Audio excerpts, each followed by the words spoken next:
Hi everyone, I'm Yana from Canine, and this is my Cane Corso Zeus, who's just likes to sleep all the time. So he'll be 3 in November. He's my import from Serbia, and I've got 3 black females as well. So being a hobby breeder, but also having the platform that I've got, I get a lot of questions about the Corso. So I find the 10 most asked questions would be, number 1 would be their size. So they are a large breed. A lot of people mistaken them as a giant breed when they see lots of images on social media, but they are a large breed. So the females range from 40 to 45 kilos and males 50 to 55 kilos. So this is the Australian standard for show weight, but they all obviously will vary like humans. Zeus is sitting at 50 kilos. The second question that I will always get asked is about their temperament. So the Cane Corso is known for their loyalty and their protectiveness and their confident nature. So that is part of their temperament naturally, and they can be reserved with strangers. So proper socialisation from puppies will definitely help with that. The third question I would say would be another really common question, which I get most of the time, particularly when people are buying a family pet, is are they good with children? The answer is yes. However, you need to make sure you have proper training for your dog, set firm boundaries, and you also need to make sure that you socialise them as well. So yes, they'll be excellent with their children in the home and their own family, and an extension of their family and cousins and so forth. But yeah, you just need to make sure that you set firm boundaries, but yeah, excellent with children.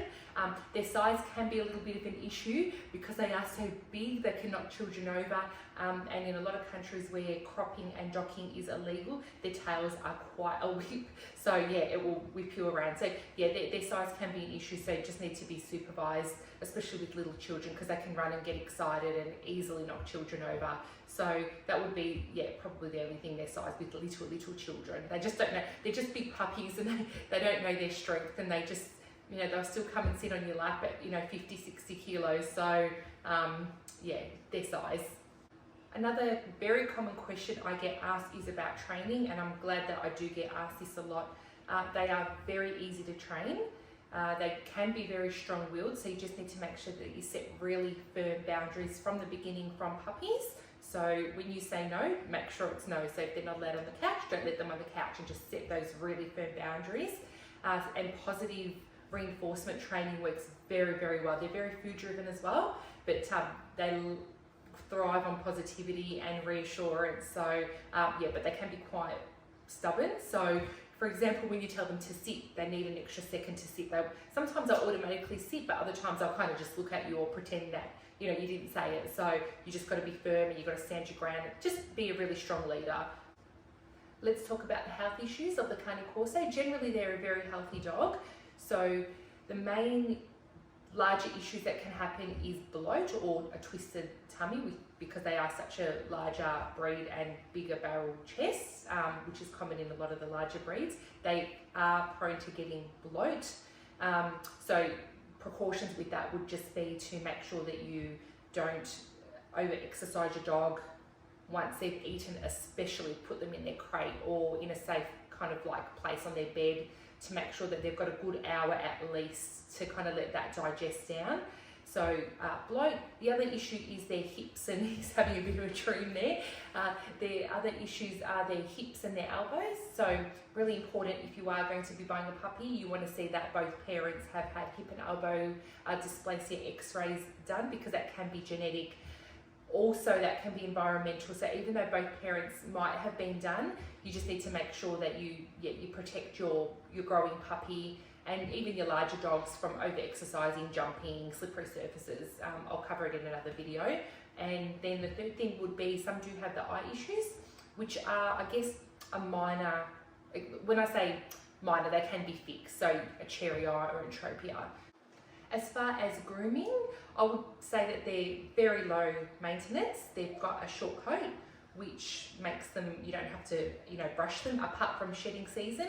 You don't have to, but they'll shed about twice a year from my experience with mine, for about 3 weeks, 3.5 weeks, it is a heavier shedding. So the tool does help getting a lot of that excess shedding off. However, you will still find hair, but it does fall to the ground. It doesn't float in the air. So it's quite easy to, sweep up. So that's a good thing. So very low maintenance. Not too many baths they don't need. Obviously in the winter time, if you've got your dog inside, you'll need to bath them a bit more regularly, but otherwise, no, they're like quite easy. As far as their nails, I've actually never had to clip my dog's nails because I've got concrete and I actually walk them every day. Zeus's nails are really short, and all of them I've never had to hey boy, I've never had to cut them. So I know some other people that I've come across that have got the Corso, they do, but yeah, I don't. How good of a guard dog are they? Yes, well, they are a naturally protective guardian. So you don't need to train them for this. It will naturally just come out. Some will come out, like from my experience with my females. My first females that I had, they were barked straight away from puppies. My third female that I had, she actually took a lot longer, but that's probably because I did have other kind of alpha females at the time than her. So she kind of just followed, and then it was probably after about maybe 12 months she'll come out. But yeah, they're naturally, you don't need to train them to be a guardian. They've got that natural instinct. They make excellent guard dogs. They're very territorial, so they love to be at home, which makes them very effective at protecting their family and their property. So if you've got to run out to the supermarket and leave the kids at home, keep the dog inside. No one's going to come in your house. So yeah, excellent guard dog. Do they drool? Look, I've got 4 Corsos. They're all different. Zeus actually doesn't drool a lot. He doesn't have heavy jaws. So a couple of so 2 of mine don't drool a lot. The other 2 females, a little bit more when you've got food. I would say they drool, otherwise no. However, if you bring them inside and they're super excited, they'll shake their heads and you might get a little bit of drool kind of splattered around, but I wouldn't say, like some people say they excessively drool. I personally don't think they do. However, if you're going out and you're wearing something nice and you'll have your Corso come up because they're always at your feet and want to be always touching you, you might get a little bit of, drool from their mouth kind of wiped, especially if you've got darker clothes on you. So that's not pleasant, but I wouldn't say, honestly, it's too bad like some of the information that you might read. Exercise, yes, regular exercise is really important for your Corso. My 4 play with each other quite a lot outside in my yard, so I feel like I don't need to take them out of my home for a run. However, I do take them for a walk, so that's sufficient, and I like to use my training in that time as well. A one-on-one walk's about 15 minutes, but yeah, a walk's absolutely fine. It's really good for their physical and mental stimulation, of course, as well. So and also using that as playtime and a bit of bonding and just a little bit of training incorporated into that. But yeah, I feel like look, they are the most athletic out of the Mastiff breeds, but I find in my experience that they tire out quite quickly, so they'll spend a lot of their time sleeping, to be honest. Do they make good inside dogs? Yes, they do. They actually love being inside. They love being next to you. They like being touching you.